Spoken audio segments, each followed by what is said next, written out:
Beliau adalah seorang pembesar Islam, seorang yang terkemuka setelah Rasulullah Shallallahu Alaihi Wasallam. Ia salah satu dari 10 orang yang dijamin masuk surga. Sebaik-baiknya orang yang dilindungi oleh matahari setelah Nabi. Beliau mempunyai peran penting dan kemuliaan yang tinggi dalam Islam. Dan beliau juga digelari sebagai Asy-Syiddiq dan Atiq. Beliau adalah contoh yang mulia dalam setiap tindakan keimanan. Beliau adalah Abu Bakar As-Siddiq, sahabat Rasulullah Shallallahu Alaihi Wasallam, sekaligus teman ketika di dalam Gua Hiro. Rasulullah berkata tentangnya sehari sebelum beliau wafat. Sesungguhnya aku memohon kepada Allah agar menjadikan bagiku seorang kekasih di antara kalian. Dan sesungguhnya Allah telah menjadikanku kekasihnya sebagaimana dia menjadikan Ibrahim sebagai kekasih.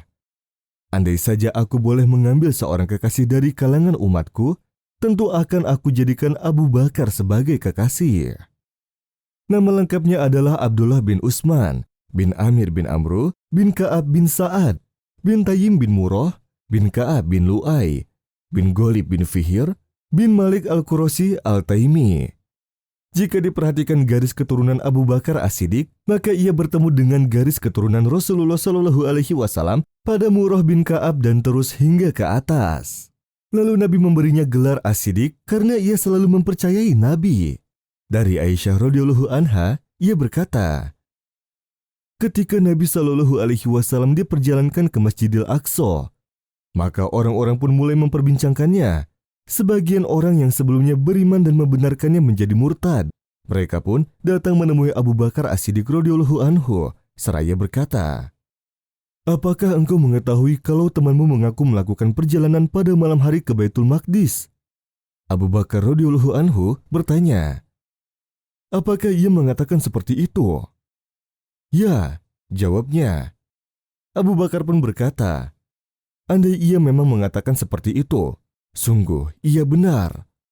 Mereka berkata, apakah engkau mempercayainya bahwa ia pergi semalaman ke Baitul Maqdis dan sudah kembali pada pagi harinya? Abu Bakar menjawab, ya, bahkan aku membenarkannya yang lebih jauh dari itu. Aku percaya tentang wahyu langit yang turun pagi dan petang. Aisyah mengatakan, itulah mengapa beliau dinamakan Abu Bakar As-Siddiq, orang yang membenarkannya. Abu Bakar As-Siddiq dilahirkan di Mekah pada tahun 573 Masehi atau lebih kurang 2 tahun 6 bulan setelah tahun gajah. Ibu Abu Bakar As-Siddiq bernama Salma binti Sakhar bin Amir bin Ka'ab bin Sa'ad bin Tayyim bin Murrah. Ia digelari dengan Ummu Al-Hoir, sedangkan ayahnya adalah Utsman bin Amir yang masuk Islam pada peristiwa Fatu Mekah atau penaklukan kota Mekah. Abu Bakar As-Siddiq adalah salah seorang sahabat Nabi yang dikenal kejujurannya. Selain jujur, Abu Bakar juga dikenal tegas dan sikap komitmennya pada suatu prinsip. Dikisahkan oleh Aisyah radhiyallahu anha bahwa Abu Bakar adalah sahabat Nabi yang telah mengharamkan meminum khamar bagi dirinya.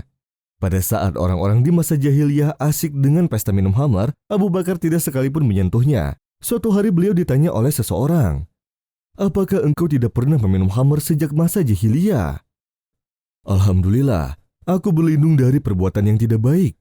Jawabnya, bahwa alasan Abu Bakar telah mengharamkan khamar sejak masa jahiliyah sebab suatu hari ia sedang berjalan dan melihat seorang yang sedang meminum khamar.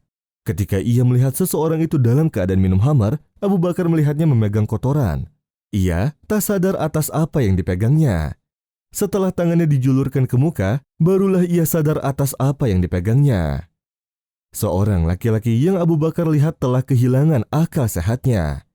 Ia tidak sadarkan diri karena meminum khamar atas apa yang dilakukannya, bahkan melakukan hal-hal yang amat menjijikan. Oleh sebab demikian, Abu Bakar telah berkomitmen sejak masa jahiliyah untuk tidak meminum khamar. Abu Bakar mengharamkan meminum khamar sejak masa di mana cahaya Islam belum turun ke dunia. Setelah Islam datang pun, Abu Bakar tak sekalipun menyentuh khamar. Beliau terjaga dari meminum minuman haram tersebut.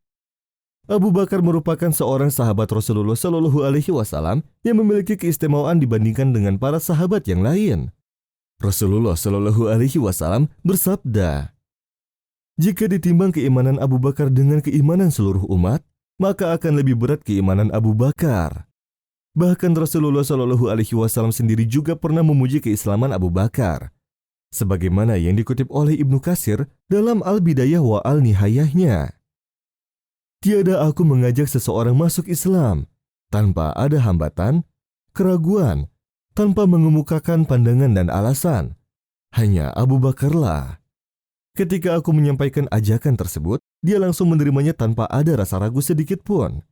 Puncaknya adalah pada kejadian Isra dan Mi'raj, ketika seluruh manusia mendustai Rasulullah Shallallahu Alaihi Wasallam, namun Abu Bakar justru membenarkan kejadian tersebut. Ketika Rasulullah memulai dakwahnya baik sembunyi-sembunyi maupun secara terang-terangan, banyak sekali beliau mendapatkan rintangan, terutama ketika Nabi Muhammad melakukan dakwahnya secara terang-terangan. Beliau memulai dakwahnya dari Bani Hashim, keluarga terdekatnya. Namun, hanya Ali bin Abi Thalib saja yang mau masuk Islam dan pamannya, Abu Thalib, yang mana beliau bersedia membelanya walaupun ia belum mau mengucapkan kalimat syahadat. Banyak kaum kafir Quraisy yang menentang ajaran Nabi Muhammad SAW, termasuk paman Nabi sendiri yaitu Abu Lahab. Mereka melakukan segala cara untuk menolak ajaran yang dibawa Rasulullah, bahkan mereka berencana untuk membunuh Nabi Muhammad SAW. Ketika dakwah terang-terangan kaum musyrikin semakin menjadi-jadi, mereka menyiksa orang-orang lemah seperti Bilal bin Rabah. Ketika dia ketahuan memeluk agama Islam, dia terus-terusan disiksa setiap hari oleh sang majikan agar meninggalkan Islam. Abu Bakar menemukan Bilal bin Rabah di bawah terik matahari. Saat itu, dia sedang mendapat hukuman dari majikannya bernama Umayyah di tengah padang pasir yang sangat panas dan lehernya pun diikat. Bilal ditelentangkan menghadap matahari dan dadanya ditindih dengan batu yang sangat besar sehingga membuat nafas beliau terasa sesak.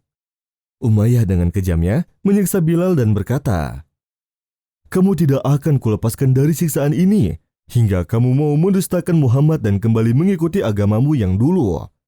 Sembahlah Lata dan Uzza," ucap Umayyah dengan lantang. Beliau pun hanya dapat menjawab dengan diri, "Ahad, Ahad, Ahad." Dia bermaksud mengucapkan Allahu Ahad, yaitu Allah Maha Esa. Sang majikan melakukan itu semua karena ingin mengembalikan Bilal kepada ajaran agamanya yang lama. Lalu setelah Abu Bakar melihat itu semua, maka Abu Bakar pun tak tinggal diam. Ia pun membebaskan Bilal dengan membelinya dari Umayyah. Kemudian, Bilal dibawa Abu Bakar menuju ke rumahnya untuk dirawat dan diobati luka-lukanya. Hingga akhirnya turun perintah Allah untuk hijrah ke negeri Habasyah, di mana ada raja yang adil di sana. Raja itu disebut-sebut tidak akan membiarkan rakyatnya ditindas dan dianiaya.